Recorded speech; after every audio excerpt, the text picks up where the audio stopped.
So this is a good one. Do you ever get a bubble in the compass? You can check the manufacturer's recommendations. This is a Ritchie compass.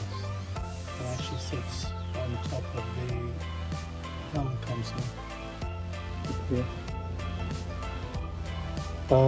What you can do is, there is a screw on the side. Undo the screw. This one, the manufacturer's recommendations, is an odorless mineral spirits. And again, you can pick this up from Lowe's or Home Depot. What I did is use a little tray like this, which really drilled a hole in the corner of the tray here. Make sure everything was clean. Took the screw out. Make sure the bubble was above the screw. Undo the screw, and you can pour a little bit of mineral spirits all the way until the bubble disappears. And you have liquid at the top of the thread. That's when you know it's full. Shake it a little bit and the bubble might come back, and you need to put a little bit more liquid in. I changed the O-ring as well. As a little O-ring underneath this screw.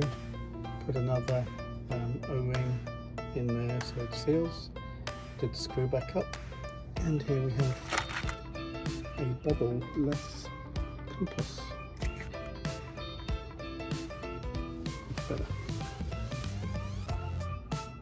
Odorless mineral spirits, and that's a Ritchie compass.